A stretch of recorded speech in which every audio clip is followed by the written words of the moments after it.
Chapter 1. The Crimson Omen. The crimson moon hung low over the Valerian estate, casting a blood-red glow that seeped into every crevice of the ancient stone manor. Elara Valerian stood in her tower room on the 37th floor, the chill of the night air pressing against the cold glass window. Her breath fogged the pain as she stared at the eerie sky, her fingers tightening around a sealed envelope taped to the window. She broke the black wax seal and unfolded the brittle parchment inside. The faded ink spelled a chilling message. Every 2 centuries the blood must be offered, or the curse will consume us all. The weight of those words settled deep in her chest, a reminder of the dark legacy she was born into. Below, the grand hall flickered with candlelight. The family gathered in ceremonial robes, faces pale and tense, their murmurs blending with the scent of burning sage and ancient incense. The ritual was about to begin, a ceremony her family had performed for 200 years to protect their bloodline's power. But Elara had made her decision. She would not participate. Her mother's voice echoed up the spiral staircase, soft but commanding. "Elara, come. The ritual begins." Elara's jaw clenched. "Not this time," she whispered, turning away from the window. The legacy of her ancestors was a chain she refused to wear any longer. She glanced at the family crest embroidered on her cloak, the serpent entwined with a blood-red rose. It symbolized power, yes, but also sacrifice and silence. Tonight, she would break that silence. Chapter 2. Secrets in the Shadows. The manor's library was a cavernous chamber lined with towering shelves and filled with the scent of dust and forgotten knowledge. Elara moved swiftly, her footsteps muffled by thick Persian rugs. She pulled at a loose brick behind a row of leather-bound tomes. The brick shifted, revealing a hidden compartment. Inside lay a small leather-bound diary. By candlelight, she opened it. The script was elegant but hurried, Isolde Valerian's handwriting, her great-great-grandmother. The diary told of a forbidden love between Isolde and a creature called the Moonshade, neither fully human nor beast, bound to the bloodline's power. Elara's breath caught as she read of the pact that had cursed her family. A sacrifice was demanded every 2 centuries to keep the Moonshade dormant. The ritual was not protection, it was imprisonment. A sudden chill swept the room. The candle flickered wildly. Elara spun around, heart pounding. In the dusty mirror, her reflection twisted into a sly smirk that was not her own. She blinked, and it was gone. The manor seemed to breathe around her, walls whispering secrets she was only beginning to understand. She sank to the floor, clutching the diary. The weight of generations pressed on her, but so did a fierce resolve. She would uncover the truth, no matter what the cost. Chapter 3. The Enchanted Forest. Sleep eluded her. Drawn by forces she could neither explain nor resist, Elara slipped into the night.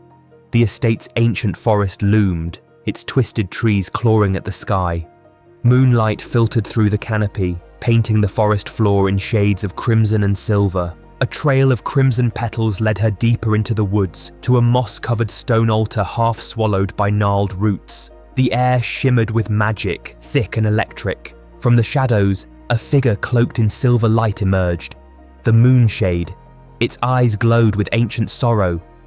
"You seek the truth," it whispered, voice like wind through leaves. "But truth demands sacrifice." Elara's defiance wavered as the creature revealed the curse's origin. Isolde's forbidden love had shattered the natural order, binding the Moonshade to the Valerians in eternal vigilance. Suddenly, spectral wolves howled from the darkness, their eyes burning red. The forest erupted in chaos. Elara fled, branches tearing at her cloak, the Moonshade's words echoing in her mind. Chapter 4. Fractured Loyalties. Back at the manor, tension simmered like a gathering storm.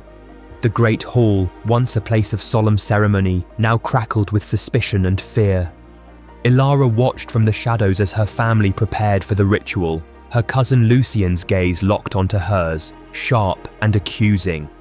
"You're meddling with forces you don't understand," he said, voice low and dangerous. "The ritual is our safeguard." Elara met his gaze steadily. "What if the ritual is the true curse? I refuse to be a pawn in a cycle of fear and death." Lucian's jaw clenched. "Then you leave us no choice." That night, the family gathered in the catacombs beneath the manor. The air was thick with damp stone and old blood. Chanting rose as ancient herbs burned, the scent sharp and intoxicating. Blood was drawn into a jeweled chalice, held aloft beneath the stained glass window that cast the crimson moon's light onto the altar. Suddenly, the ground trembled. A hidden passage yawned open, revealing a spiral staircase descending into darkness. Elara slipped away, heart pounding. Chapter 5. The Forgotten Sanctum. Torch in hand, Elara descended the narrow stone stairs into the Forgotten Sanctum. The walls were carved with glowing runes and celestial image records of the family's ancient pact. At the chamber's center, a mirror swirled with mist. She touched its surface. Visions flooded her mind. Isolde and the Moonshade's love, the first ritual, the birth of the curse. A spectral knight appeared, armor gleaming with ethereal light. "I guard the family's secrets," he intoned. "To break the chain you must choose, sacrifice your blood, or doom all you love." Elara's resolve hardened. "I will not let fear bind us any longer." She noticed a dagger embedded in the altar, its blade inscribed with runes of binding and release. Taking it, she felt a surge of power course through her veins.